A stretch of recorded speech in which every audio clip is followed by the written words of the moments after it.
Good evening, you guys. It's been a while since I've.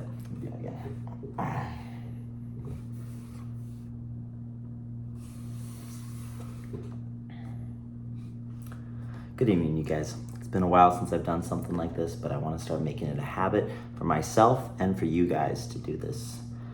The goal is once every day, but sometimes things might come up because of my daughter and stuff like this. But I really think this is a big thing that I should add to my life, where I just settle down, read a book, drink a little bit of tea. I've got a lot of things with competing. I've got a lot of things with being a father and being a coach. And I think it's just as important to have some of this downtime as it is to put the energy into my put the energy into the times that I train and the times that I'm doing everything that I can. So I hope you guys enjoy this process with me. I'm not going to read too much because I'm just going to read the preface today, but let's have a little bit of fun. I have a new teapot from one of my best friends, Magnus. It's a Uncle Iroh, which is one of my favorite characters of all time.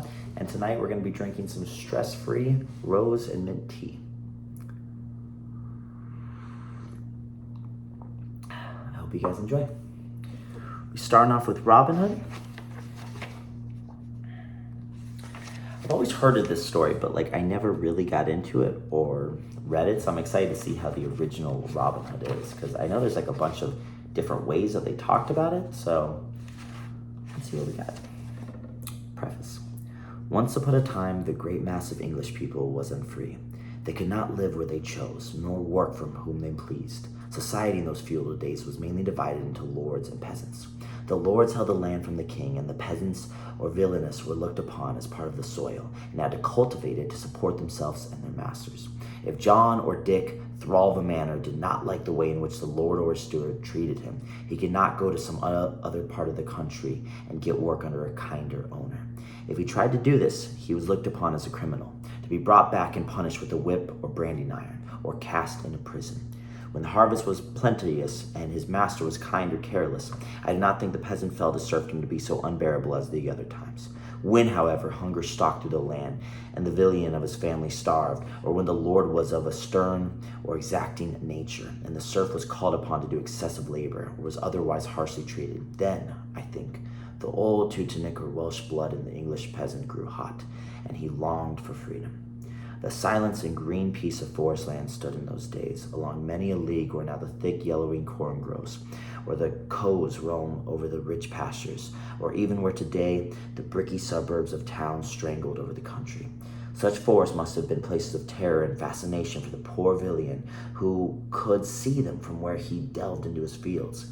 In their quiet glades around the king's deer, and in their dense thickets skulked the boar.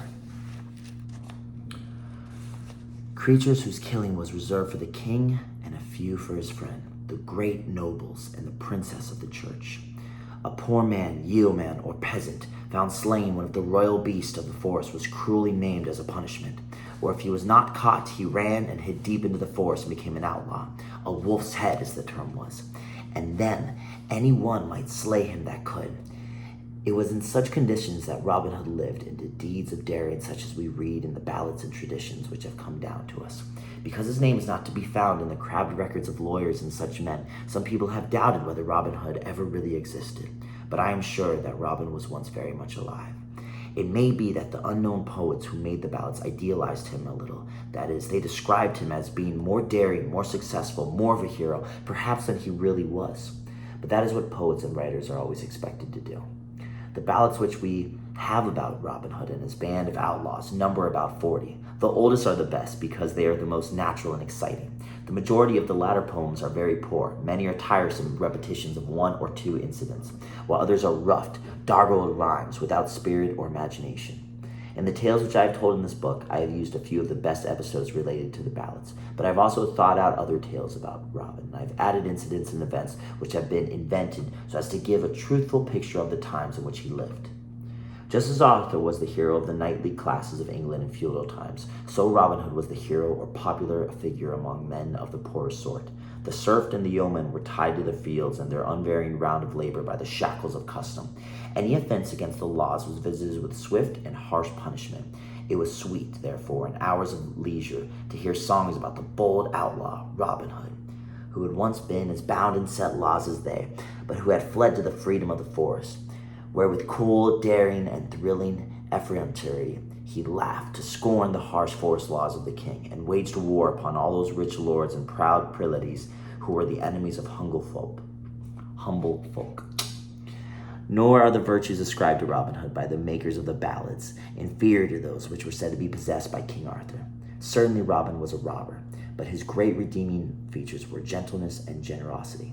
He was always good-humored and genial, and took a beating in good part. Noble in bearing, his courageous dignity lifted him high above the ordinary rough manners of his time.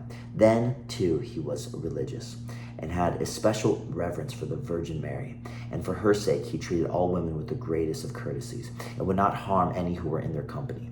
Most of all, he was helpful to the poor, the hungry, and the distressed. And if he robbed the rich, he gave liberally to hungry folk. Robin Hood, indeed, is as gallant and generous a hero as any to be found in English literature. And while delight in the greenwood and love of wild things continue to glow in the hearts of healthy boys and girls, I am sure that tales of Robin Hood and his outlaws will always be welcome. Henry Gilbert, London, July 1912. Tomorrow we'll read chapter 1. I hope you guys enjoyed it. If you guys have any comments or anything you want to put in the section below, feel free to. I'm going to be adding some things with piano. I like having my martial art channel be like its own thing where it's intense, and then I like this being kind of the softer sides of life where I'm going to add things with me playing music and the piano and reading and having a good time, okay? Hope you guys enjoyed. Have a great night. Get some good sleep. Adios.